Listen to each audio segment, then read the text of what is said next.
दुनिया की सबसे संस्कारवान धरती भारत माता को प्रणाम करते हुए आप सबके इस गुरु माता पिता को प्रणाम करता हूं। बच्चों, आपको ढेर सारा लाड प्यार और सभी लोगों को सुबह की राम राम।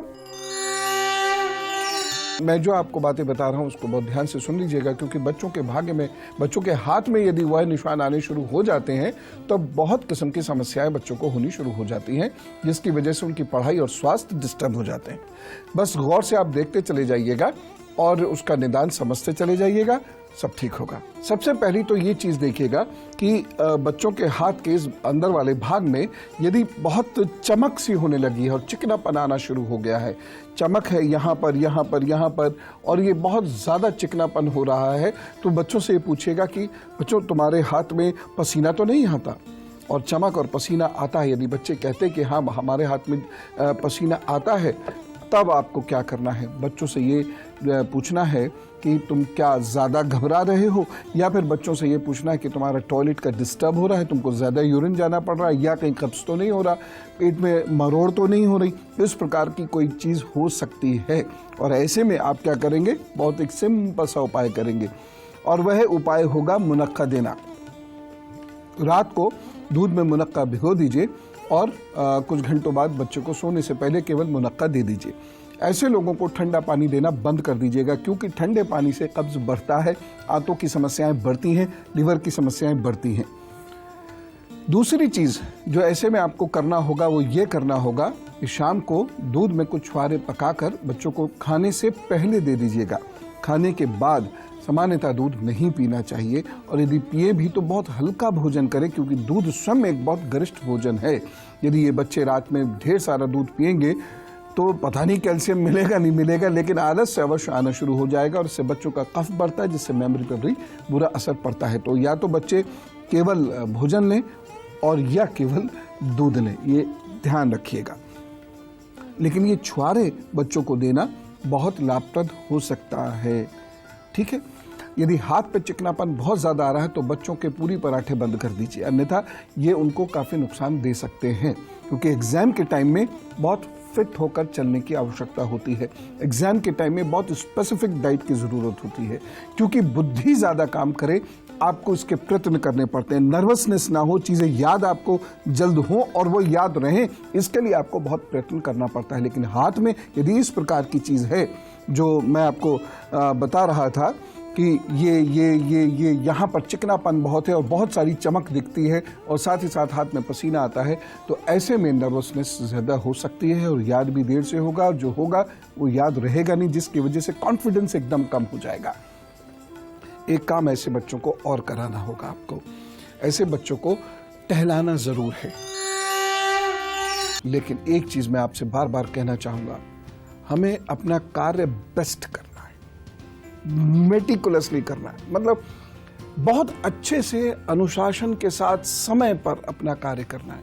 परिणाम वो दे दे, उसकी ज़रा टेंशन मत लिया करिएगा।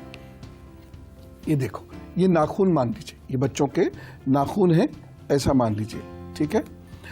अगर ये जो नाखून है इस पर ये इस प्रकार से धारियां पड़ रही हैं, ये धारियां पड़ रही हैं, और साथ ही साथ धारियों के साथ साथ ये बैंगनी रंग भी नाखूनों का हो रहा है, ये धारियां पड़ रही हैं नाखूनों पे। आप इसको चेक कर सकते हैं, इस तरीके से बच्चों के नाखून सामने रखें, ऐसे ऐसे अपना नाखून उस पर घिस के देखें, आपको पता चल जाएगा। तो यदि ये धारियां पड़ रही हैं और रंग बैंगनी हो रहा है तो आपको ध्यान रखने की आवश्यकता है। इसमें खास बात मैं अभी और भी बताने वाला हूँ, लेकिन पहले इसमें क्या ध्यान रखना है ये जान लीजिए। इसमें आपको ये ध्यान रखना है कि कहीं बच्चा नर्वस तो नहीं हो रहा, दिमाग पे ज़रूरत से ज़्यादा जोर तो नहीं डाल रहा, और साथ ही साथ उस बच्चे के रक्त की स्थिति खराब तो नहीं हो रही है, यानी ऑक्सीजन उसे पूरी मिल रही है, ब्लड सर्कुलेशन उसका पूरा है, आयरन की कहीं उसकी बॉडी में कमी तो नहीं हो रही है, या विटामिन डी की कमी तो नहीं हो रही है, क्योंकि अगर विटामिन डी की कमी हो रही होगी तो उस बच्चे को चीज़ों को याद रखना दुरूह होगा, कठिन होगा। अब ऐसा है तो करना क्या है? पालक खिलाइए, टमाटर खिलाइए, गाजर खिलाइए, अभी तो सब है, या इन तीनों को मिलाकर एक गिलास सुबह एक गिलास शाम जूस दे दीजिए। और उस जूस में नमक नहीं डालना, और डालना तो सेंधा नमक डालना, उस जूस में समुद्री नमक मत डालना। और थोड़ी सी चाहिए तो काली मिर्च भी आप उसमें डाल सकते हैं, जिससे बच्चे का कफ भी दूर हो। और हाँ, एक बात, ये देना कैसे, ये ठंडा नहीं होना चाहिए। स्टील का गिलास जरा देर गैस पर ऐसे ऐसे ऐसे ऐसे रखिए, अंदर से वो उसकी नरमी छूट जाएगी और हल्का सा गर्म हो जाएगा, उसमें ये जूस उड़ेल दीजिए, ठीक। और जब बाहर से छूने लायक हो जाए तो बच्चे को दे दीजिए, और देखना उसका कॉन्फिडेंस लेवल कैसे बढ़ना शुरू होता है। देखो बच्चों, मैं ये नहीं कह रहा हूं कि ये जूस पीने के बाद आपने जो नहीं भी पढ़ा है वो भी याद आने लगेगा। मेहनत अपनी जगह है, हाँ आप मेहनत कर रहे हो, उसका परिणाम नहीं मिल रहा है, वो मिलना शुरू हो जाएगा।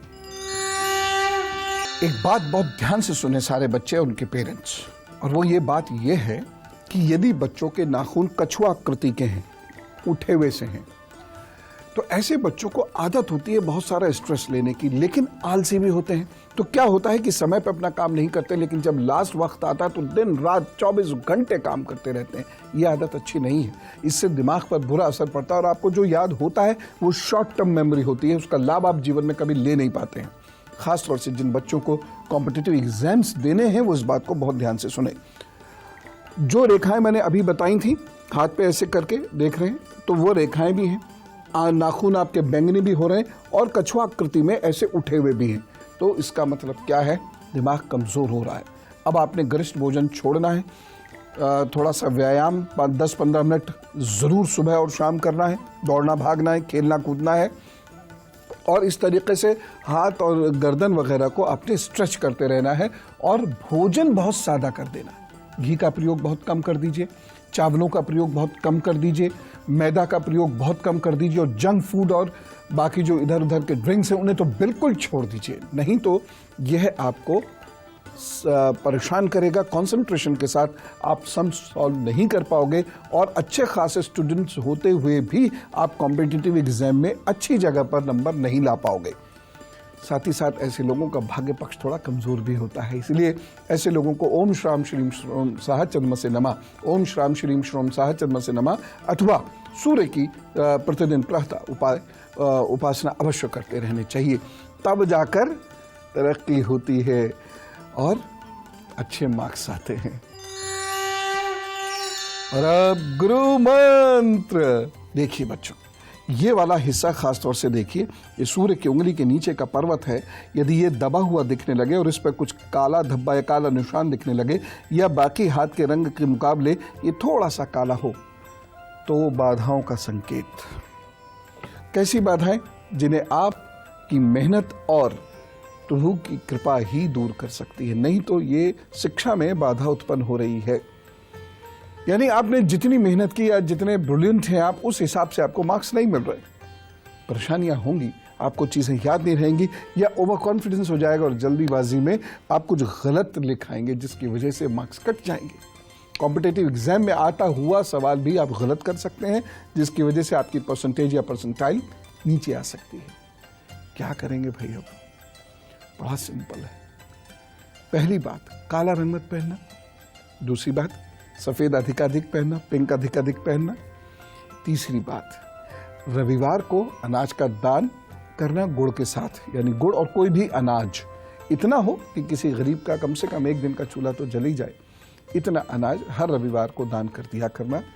और रोजाना गायत्री मंत्र का जप सूर्य के सामने बैठकर करना होगा। सिर्फ तांबे के बर्तन में ही जल पिया करेंगे। जितनी देर घर में रहें कम से कम उतनी देर तो तांबे के बर्तन में ही जल पीजिएगा। और क्रोध आपका बहुत बढ़ जाए तो तांबे की बजाय चांदी के बर्तन में जल पीजिएगा। होता है ना, जब प्रेशर बहुत ज्यादा होता है तो गुस्सा बहुत आने लगता है। अगर गुस्सा बढ़ रहा है आपका तो फिर चांदी के गिलास में, अन्यथा कॉपर में, ये जरूर कर लेना। तो चीजें बहुत कठिन नहीं होती हैं, बशर्ते हम समय रहते परेशानियों को समझ जाएं। और मैं कोशिश करता हूं कि आपको समय रहते वह संकेत बता सकूं, वह लक्षण बता सकूं, जिनके हाथों पे उभरने के बाद अपॉर्चुनिटीज खुलती हैं या समस्याएं आती। इन्हें आप समझते रहिए। सुबह सुबह ज्ञान गंगा में थोड़ी देर मेरे साथ डुबकियां लगा लिया कीजिए, दिन बहुत अच्छा बीतेगा। साथ ही साथ किस्मत के रास्ते प्रभु खोलेंगे। खुश रहिए, खूब मेहनत कीजिए, बिंदास होकर काम कीजिए, उस पर विश्वास रखिए। प्रथम आशा और अंतिम विश्वास वही। चलता हूँ। राम राम, नमस्कार।